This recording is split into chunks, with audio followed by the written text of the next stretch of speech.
All right, good. We have one more segment here. Mark Hill, if you would come on up. Brett Scharffs, Jan Figeľ, Ewelina, Ochag. We're fortunate to have some, experts from the Council of Experts of the International Religious Freedom or Belief Alliance, and they're up here to discuss human dignity and the Punta del Este Declaration. And I'm going to leave it up to them to explain that, but are you starting? So Mark Hill will moderate this session. And again, he's with the Council of Experts. Ewelina Ochag is with the Council of Experts. Jan Figeľ, former EU Special Envoy for Freedom of Religion or Belief outside the EU, also on the Council of Experts. And Brett Scharffs, and all of us travel the world doing all these great religious freedom and religion and rule of law conferences around the world. And so welcome all of you, and Mark Hill, over to you. Well, Greg, thank you very much indeed, and thank you for sparing me the obligation of introducing my co-panelists. The one thing I've noticed this afternoon is that what unites religions the world over is the capacity to fill up a room from the back.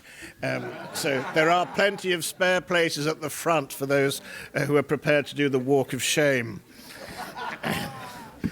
I said yesterday when introducing this subject that it's something I feel passionate about, and I'm equally passionate, but I'll be more reserved when I speak this afternoon. We're going to speak a little bit about the Punta del Este Declaration. It takes its name from the town in Uruguay where it was signed 5 years ago, but it takes as its theme human dignity for everyone, everywhere.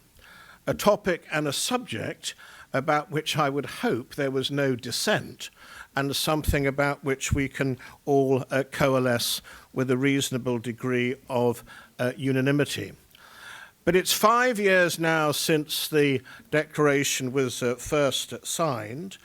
Those of you who have the conference program, at page 26, there's a little bit about it with a QR code. And I also hope that there will be brochures like this one, which will be made available with some magnificent illustrative photographs. But it says something about the declaration there. Blythe is pointing to them at the back. I hope that in a way she will distribute them so you have them in front of you as we're speaking. Far better to have the visual aid than to get it afterwards. What we're going to do is say a little bit about the history, which has got us to where we are now. There are a number of original signatories. By the day that number is being added to, and there will be an opportunity for those of you who want to add your names as experts or people with a passion for form to add your names as signatories using the paper form or to do it online as you prefer. And we want to say something about the future of the Punta del Este Declaration, because it's not fixed in a moment in time 5 years ago. It's very much ongoing. And to deal with that, first I'm going to ask Brett Scharffs to speak and to tell us about the formulation and the mechanics of the declaration. Then Jan Figeľ will follow, talking about the value of human dignity for everyone, everywhere in the development of FORB. And then Ewelina will speak about the proposals which I was going to say embryonic, but they're more than embryonic, for about bringing this declaration before the UN and for getting the blessing of the UN in relation to both the resolution and the dedication of a day every year when public attention can be focused upon human dignity as a means of promoting freedom of religion. That's enough from me. Brett, please.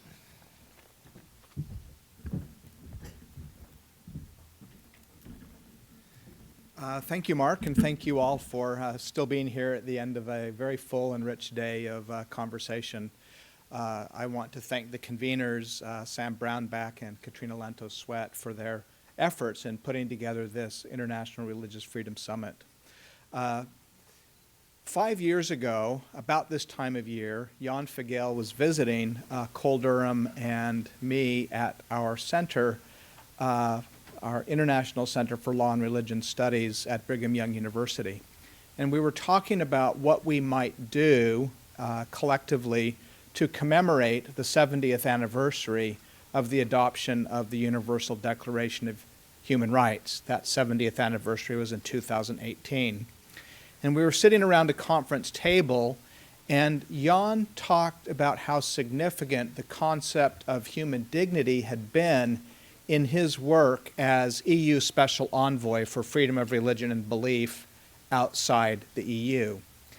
And as we began thinking about human dignity, what we came to realize is how multifaceted it is and how useful it is as a concept. And during that conversation, we started making a list of all of the different ways that human dignity had practical usefulness, not just as an abstract theoretical concept. But for example, Jan pointed out that human dignity is the foundation of human rights. When the negotiation of the UDHR was taking place, human dignity became a unifying concept that facilitated the successful drafting and adopting of that really important document. But, he noted, it's also the telos, the end, the goal of human rights.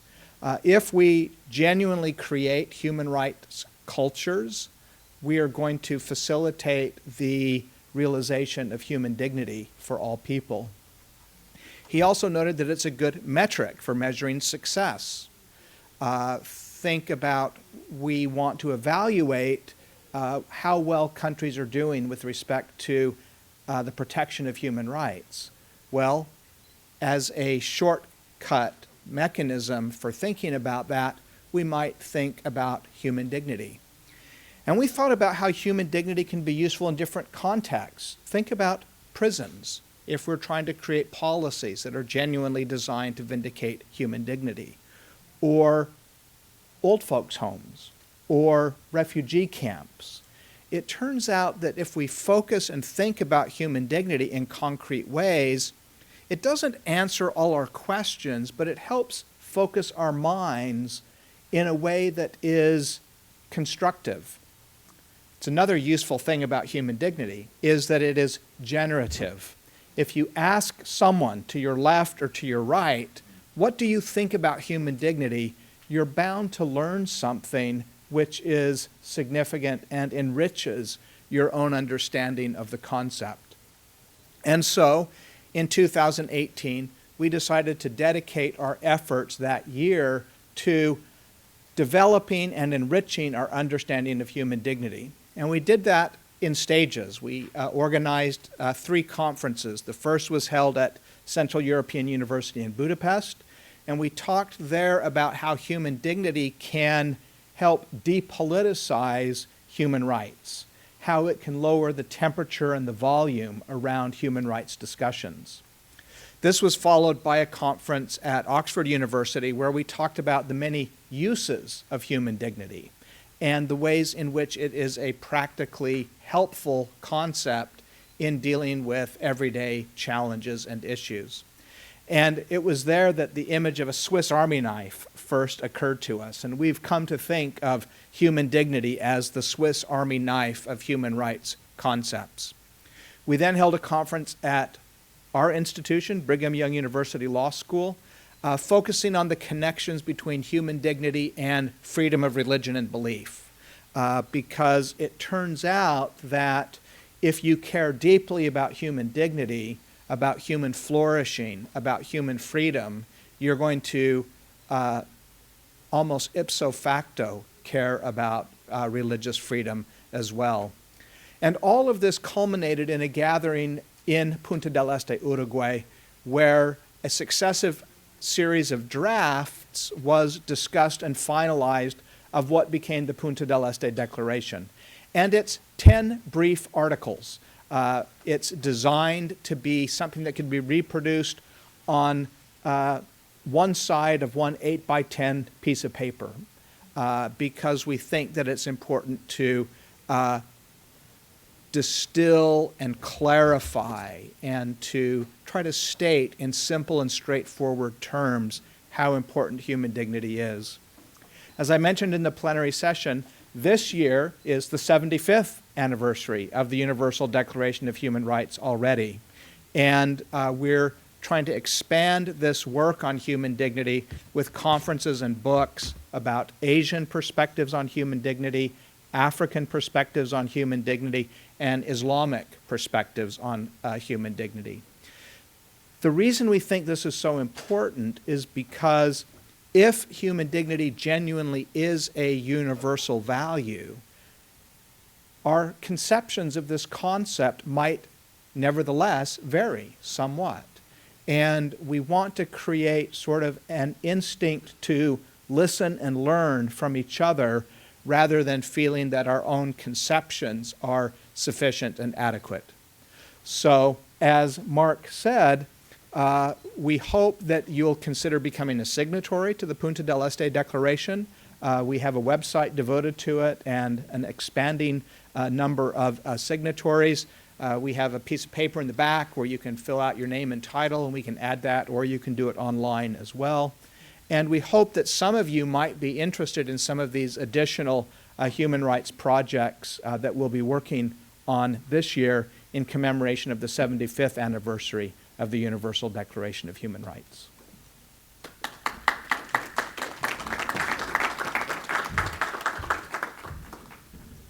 Yeah. Dear friends, ladies and gentlemen, I would like to add that when I served as first ever EU Special Envoy, I was sort of reflecting quite often and seeking the ways how to build true human brotherhood. Because if this is not the fruit of our efforts, and whether we are Christians or Muslims or Jews or secular people, then we didn't get something in life right. And the foundational principle or the basic principle of humanity is that we all are equal in dignity, but we are all different in identity. It's not a problem, it's a definition. It's a constructional block. And if we accept this, then we can build something meaningful, reasonable. Good home, good house for large family. We are all equal whether we come from royal family or from homeless family. Difficult maybe to analyze, but it's true. It's true. And identity today means a lot in politics, but actually we are all different, and we are also similar. So all these issues helped me to reflect when I was seeking the way how to address, for example, situation in Pakistan or in Sudan or in Iraq. And then Karamah in Arabic, or dignity in Latin, or Medaber al-Kavod in Jewish tradition, help to understand the same roots of our convictions, our values, our civilization. Why I mention it? Because one of the problems of the developing IRF, international religious freedom, or understanding of religious freedom, is that it's not just on religions or for religions, it's for all. Something important for believers or non-believers, for those who say we are humans.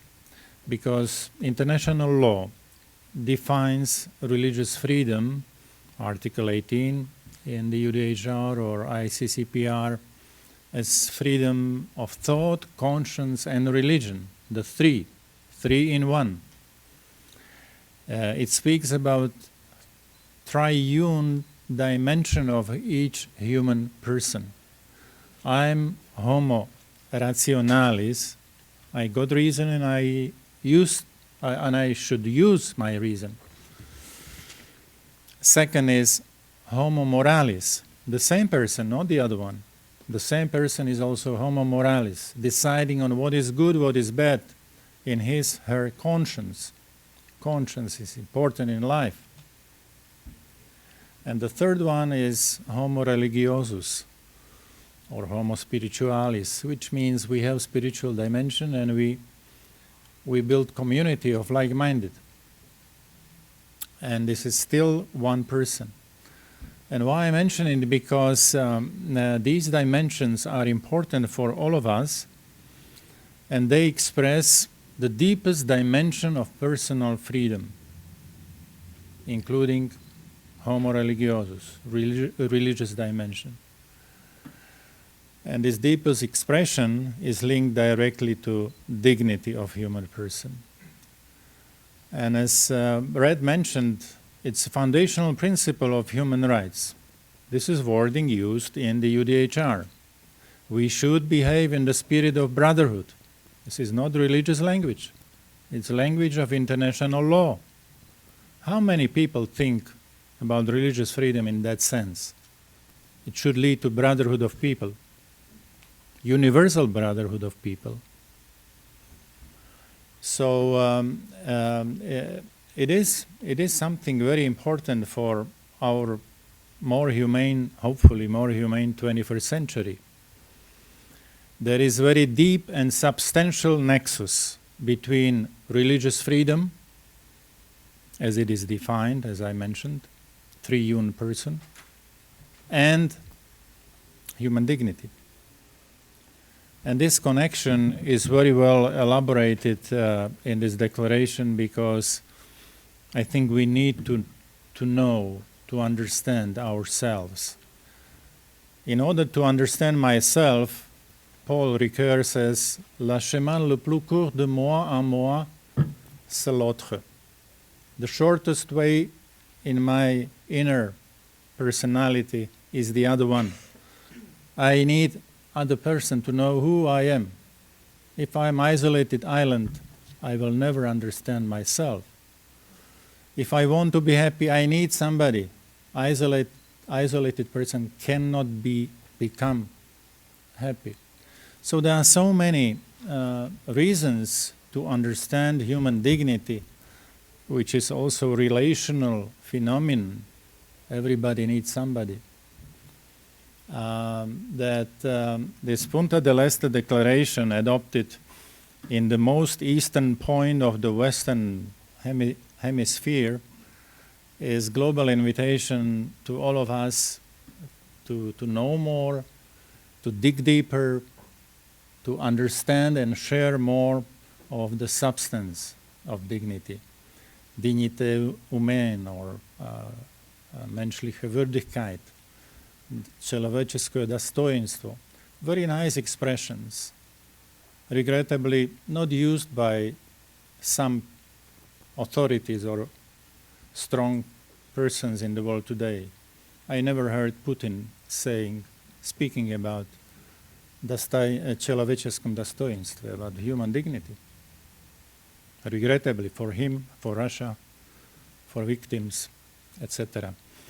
So it has meaning. It is important for peace in the world, because it's about justice, it's about culture of human dignity. And I feel we'll finish here, because to cultivate, to promote human dignity of all of us means at least and very substantially to respect two most ancient ethical principles. They are called by nice names: silver principle and golden principle. Silver asks all of us to restrain from. Don't do the others what you don't want others to do unto you. Simple, fair, equal. And then golden one says, do unto others what you want others to do unto you. It's an invitation to human empathy, sympathy, solidarity, love. We cannot do more, show more as humans than to share love. And all this is included in this declaration, in the different concepts, but going to the same direction. And last, probably not least in current world, I want to share with you is that this ethical principle of equality has a political expression of equality. We are all equal in dignity, and we should be all equal in citizenship, because it speaks about the rule of law for all. And in many countries this is not achievable, or it's not reality.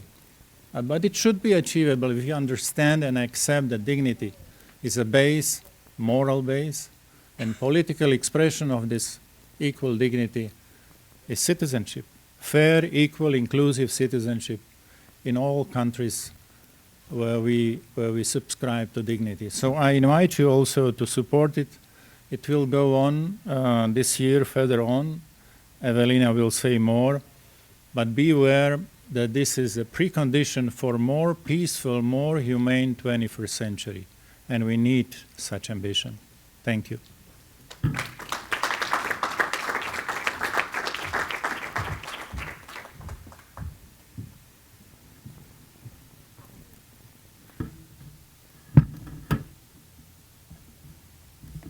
Thank you very much. And I think both Jan Figeľ and Brett Scharffs explained the importance of human dignity for everyone, everywhere, and something that, of course, we've been working on for a while. They explain the rationale of focusing on human dignity for everyone, everywhere. And it is very important to think what we can do next. And of course, the declaration was adopted back in 2018, when we thought that the human rights situation cannot get any worse. Because at that time we're talking about, of course, still the Daesh atrocities against Yazidis, Christians, and other religious or belief minorities. We're talking about the situation of the Rohingyas and the genocide against the Rohingyas in Myanmar. The situation of the Uyghurs and what we know now as well, that is genocide. And the declaration back then was a reminder for us that we need to do better, we need to do more. The human rights project is not finished. It has not even started properly.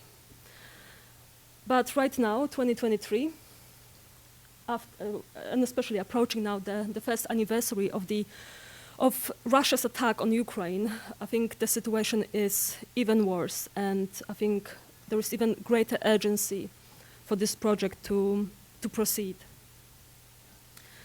And of course, over the last 5 years, we're not just sitting at home and just waiting for the next anniversary, big anniversary, 75th anniversary of the Universal Declaration of Human Rights. We're working on a number of activities to make sure that we educate people about human dignity. And of course, we also publish a book that explains the declaration, the Punta del Este Declaration. And the center produced, of course, this important document that you will find at the back of the room. And as I was looking through some of the names of signatories, I see that Knox Thames didn't sign it yet, so no pressure. And as we are thinking, what else can we do? Of course, we can educate, and it's very important to educate people about the importance of human dignity and ensuring human dignity of everyone, everywhere. And of course, of the importance of human rights for everyone, everywhere. But there needs to be some kind of trigger. There needs to be something that we can do practically in order to continue working on human dignity for everyone, everywhere. And this is why we started talking about creating a UN Day focused on human dignity for everyone, everywhere. And this is something that we are currently working on, and we hope to be able to publish further information about this project very soon. And what can we do?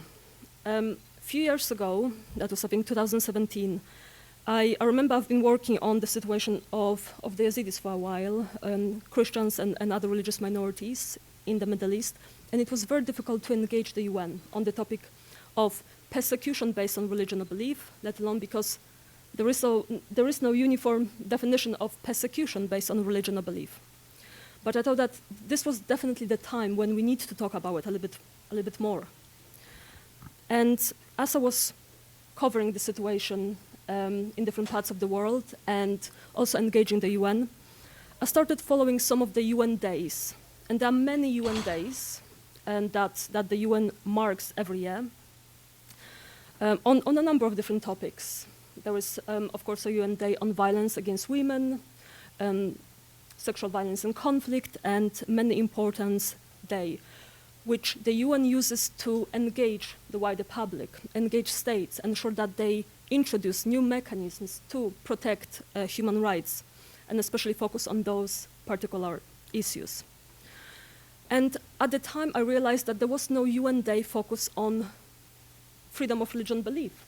There was one marked here in the US, in the UK, and other countries, but at the time, there was no UN Day focused on freedom of religion or belief.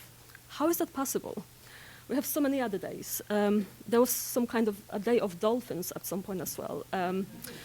But no UN Day on freedom of religion or belief. And I think you all know how important this right is, and this is precisely why we are all here. And this is when I started working on a resolution, draft resolution, that could establish a UN Day focused on persecution based on religion or belief. But again, at the time, because of the definition or lack of definition of persecution, it was very difficult.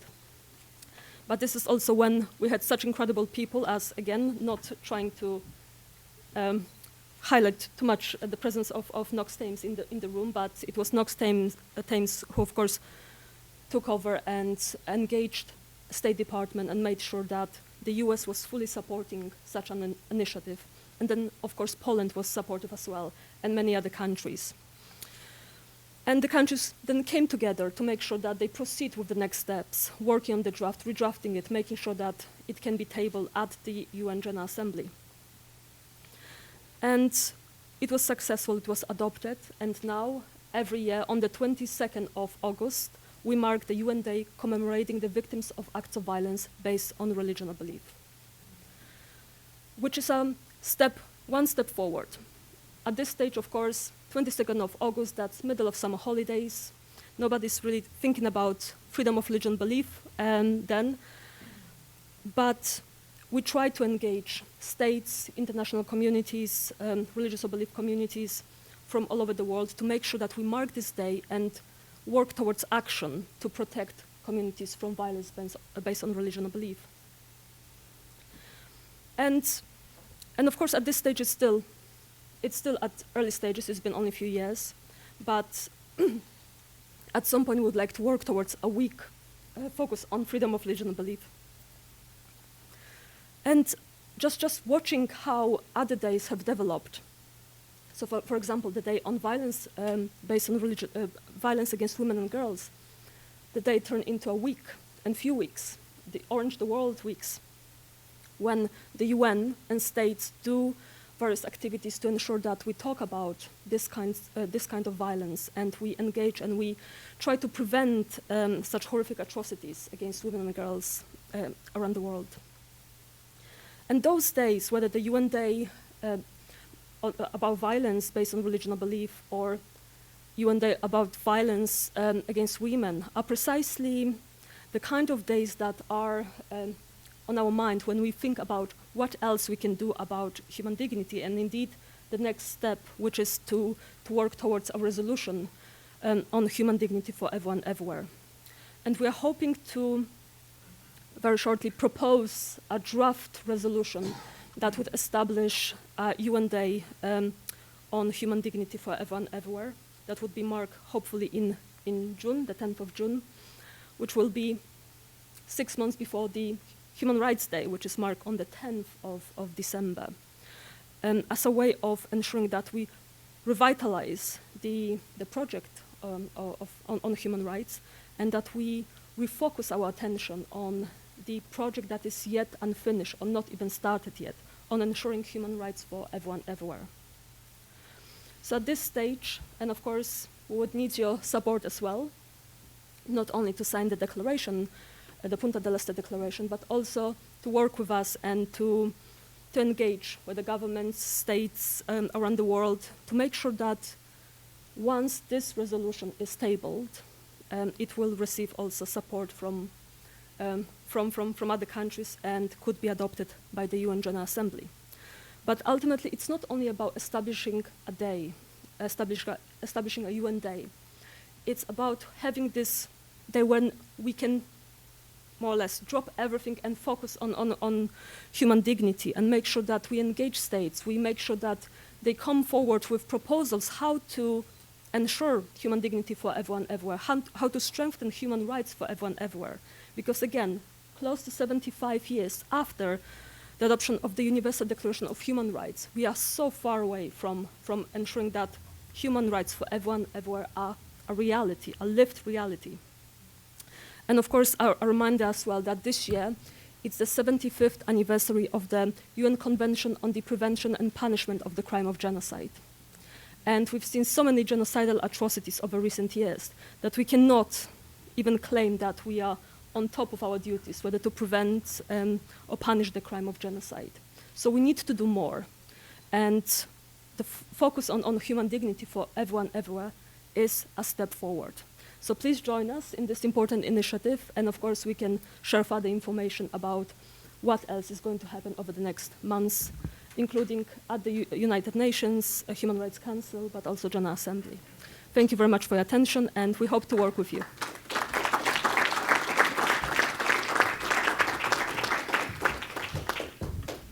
Well, thank you to all three speakers. When we were putting our panel together, we were very keen that we allowed sufficient time at the end of the panel presentations for questions and answers, for reflections and observations from the hall, not least because that's a visible living out of human dignity in showing our respect for you as collaborators and conversationalists.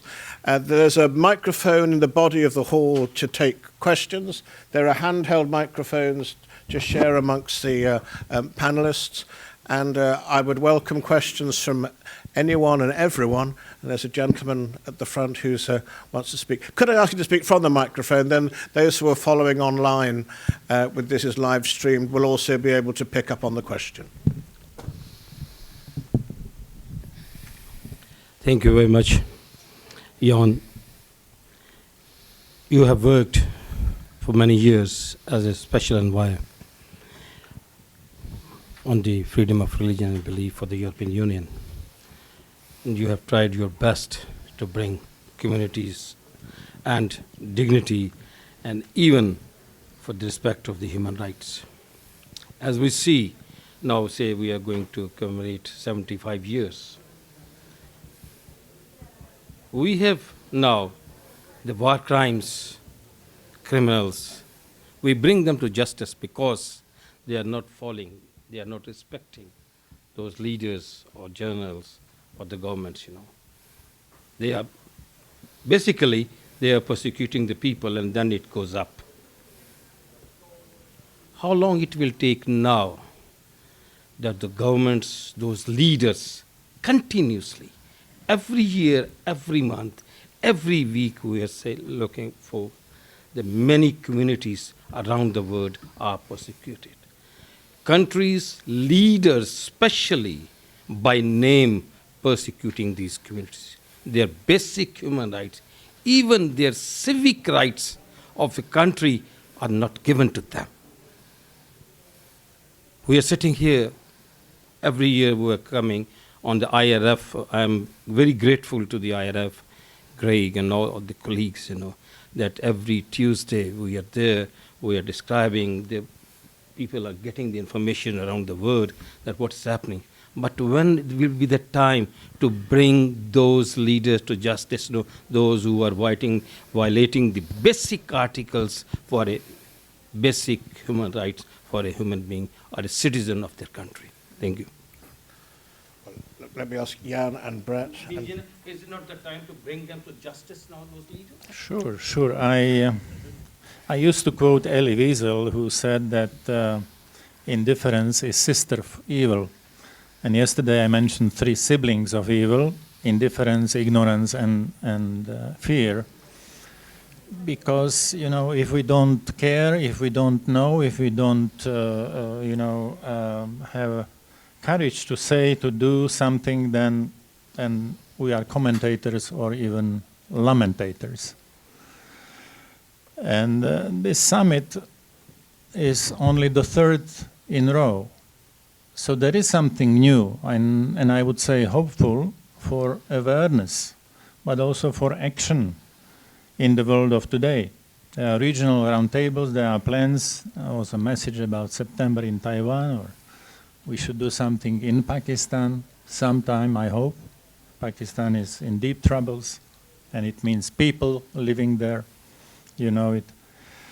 But I see this process as very hopeful, real hopeful. There is an alliance which didn't exist a few years ago. More than 40 countries committed to do something for religious freedom in the world. So these are good signs, and we need to continue and to put together governmental, non-governmental, faith-based organizations, efforts which could lead to a global religious freedom movement.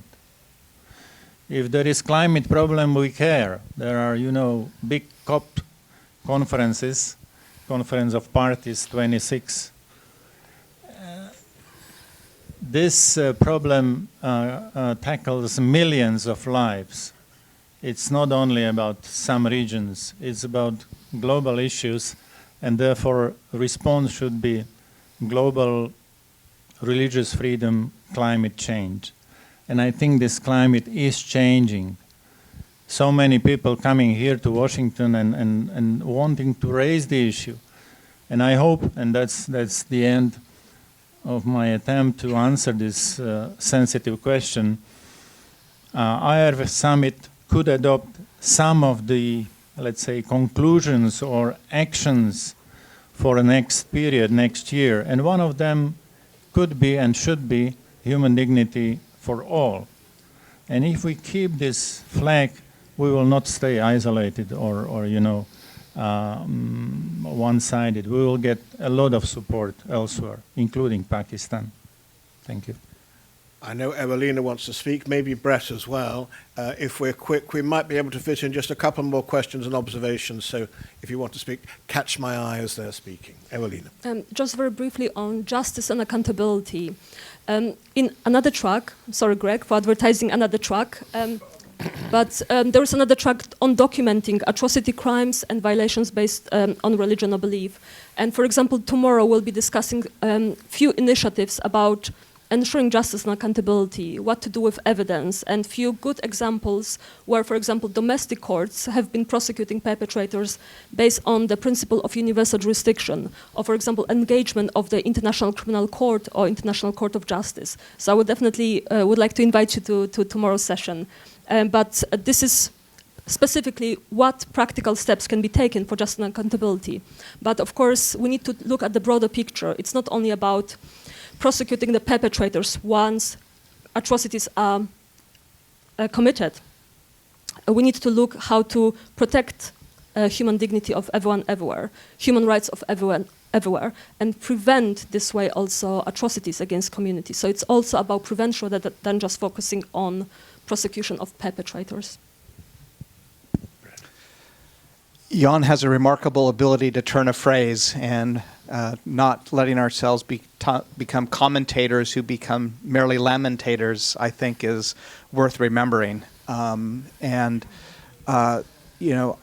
Years ago, I remember hearing a story about a group that was trying to move a big piano, and they couldn't quite figure out how to do it until someone said, "Let's each lift where we stand." And I think that it's easy to get discouraged, but Nassim, I think of your work in bringing to light what's happening in Pakistan with Ahmadiyas, for example. And that's a real service. That's lifting where you stand. And I think we all need to do that. I think we need to follow your example and to try to lift where we stand. We're an academic center focused at the intersection of law and religion. And so that's where we try to lift. We try to lift where we stand as well. And all of us here, being here, is evidence that we are endeavoring to lift where we stand. So I think we should try not to be too discouraged and try to think about concrete, specific, positive things that we can do. Not that any one of them will solve the problem for once and for all, but it will help move forward this project of creating a century that is more humane, more just, more peaceful than the century we just finished. So I'll take your question next. If you'd make your way to the microphone, please. And then I'll take yours immediately afterwards, and then I'll come to the panel, and then we will finish. So. Thank you. Yeah, this is Tom Walsh from Universal Peace Federation. If this is off track, let me know, but I'd like to get a little reflection on how you see the kind of roots of this concept of dignity. And, thinking of the drafters of the Universal Declaration, Charles Malik, I think, was one who emphasized it. And what are they drawing upon? Of course, it's an intuitive concept, but it also has its voices speaking early on the natural law tradition, or some talk about the role of Jacques Maritain in presenting Catholic thought that had influence on the human rights tradition. So I'd just be curious with a few comments about the philosophical, theological thought given to the concept of dignity. And just while you formulate your answers, we'll take the second question, and then we'll have your collective response to the pair. Good afternoon. I represent the Union of Councils for Jews from the former Soviet Union, but previously I had a career with the Moscow Helsinki Group, the first human rights organization in the Soviet Union and later in Russia, which has just been liquidated by the Ministry of Justice of Russian Federation. And yet I totally agree with you that 75 years of the Universal Declaration for Human Rights is there, but yet we're just started, or haven't even started, we are finished, because we see those, heroes of the past who stood against totalitarian machines, and they thought that they would, the work of their life will be fruitful in the future, but yet almost like less than 50 years passed and everything rolled back to where it started, and even worse, because right now there's like great atrocities made by this humongous country against its neighbors and against its people, what is also as important as the others. So I would like to suggest my total engagement in your work, because I do believe that probably human dignity, even a more universal thing, and I would like to hear your answer to what is lies behind the dignity philosophically. And in the beautiful future Russia, I would like to be part of the process where we can intervene this idea of dignity more towards how people feel themselves in after authoritarian times. And that could be replicated to other similar governments, other similar countries with the similar problems. And yes, I will contact you like later on. And yes, thank you for this session. Thank you. Brief closing responses from each of you in whichever order you see fit. Brett. So very briefly, the Human Rights Project was not primarily about creating an ontology or an epistemology of human rights. It was about creating a consensus. And so the power of human dignity wasn't that there was one shared deep philosophical agreement, but it was a concept with sufficient, what Rawls might call overlapping consensus, or what Cass Sunstein might call an incompletely theorized agreement. That it's something that we could come around together and rally around even without agreeing completely about what it means. And this isn't so unusual. If you think of the great concepts in our constitutional systems, freedom, equality, non-discrimination, equal protection of law, due process of law, none of them are defined in the document itself. They invite a process of unfolding and development and realization over time. Now, one of the projects we've been working on is actually the founding figures of human rights and what they thought about human dignity. And Mariana and I have been working on a chapter about Eleanor Roosevelt and how she thought about human dignity. And it was a ground up, it was a kitchen table based view of human dignity, but deeply rooted in her Protestant Christianity as well.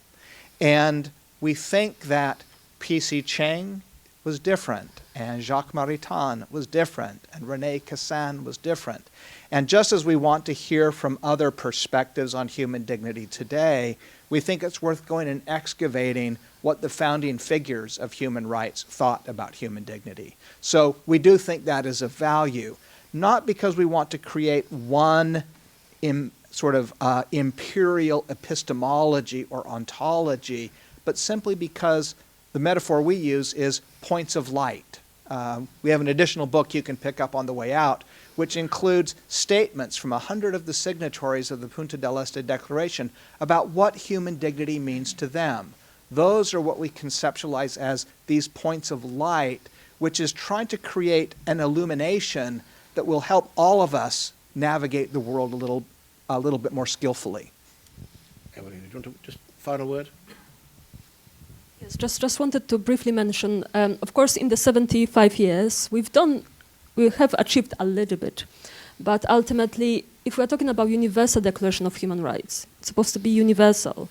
And at this stage, of course, our human rights, the human rights of many of us in this room are protected, but they're not universal. There are so many religious or belief minorities, ethnic minorities, and so on, and the list goes on, that are not protected. The human rights are not existing at this stage. So until we actually can ensure human rights of everyone everywhere, and human dignity of everyone everywhere, I think this project is unfinished and will not be finished until we are in a position that everyone's human rights are protected, guaranteed. So I think there is a lot of work to do. And yeah, I think the last word is rightfully yours. Oh, I hope not the last, but at least intermediary, concluding, or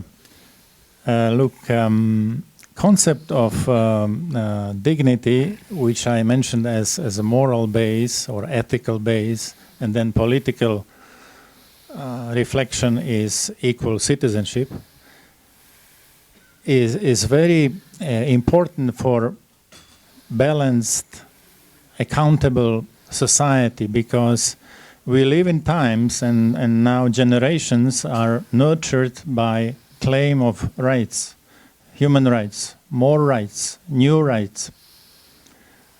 Very few, if any, speaks about our duties, our obligations. And the UDHR quotes in 2 articles also obligation. I mentioned one, to behave in the spirit of brotherhood, one another.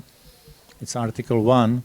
And there is Article 29 speaking about duty towards a community which we live in. My family, my village, my city, my nation. We have a duty. If we don't care, we got into crisis. And we are in crisis.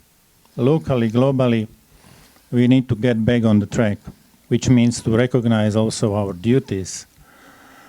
And that's something about mature citizenship. That's something about universal values. And I mentioned 2 important ancient ethical principles, silver and golden one.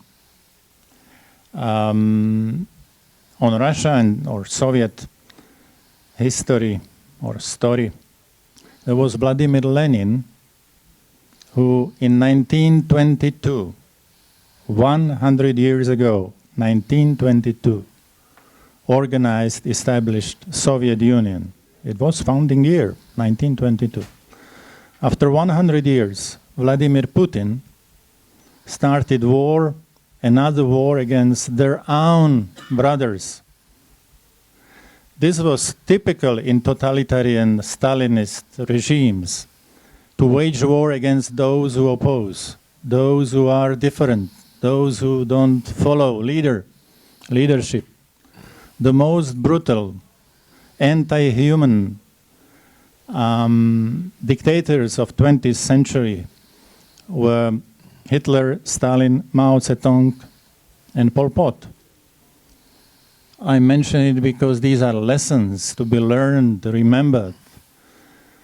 And therefore, I feel with you, speaking about 100 years and now persecution in Russia, but it can be overcome.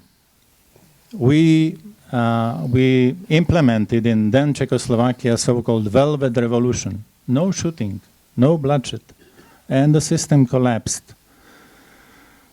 The first day of action or a conflict in society was connected with the claim in Bratislava on religious and civil rights. Religious and civil rights. And it started period which was labeled as Annus Mirabilis, miraculous year, or Velvet Revolution. Poland and some other countries used also this spiritual dimension. Why I mention it? Because it's important to respect spiritual dimension of living, to serve the truth or to follow the truth. Otherwise, the power will damage society, damage freedom. And I think this is important momentum for Russia, to turn everything into right direction, which means conversion of Russia. Conversion, not change. It's not about one man. It's about people. And one day, by majority, decide to get back on the track towards truth. Truth liberates. Veritas vincit. Truth wins. These are eternal principles. These are principles, but we need to respect them, serve to these principles, and they will serve to us, to our freedom and dignity. Russia needs freedom and dignity, and it is call or homework for Russians. So my point on Helsinki Commission in Russia, thank you. All the best to your effort. Never give up, never. Thank you very much, Greg. Yesterday you gave this topic 1 minute. Today you gave us 45, and we've taken 50. So thank you very much indeed. Thank you to the IRF Summit for giving us space. Space to talk about the declaration, space to talk about Punta del Este. And you said earlier on you felt love in the room. And thank you for sharing the love. It's been very good. Thank you very much.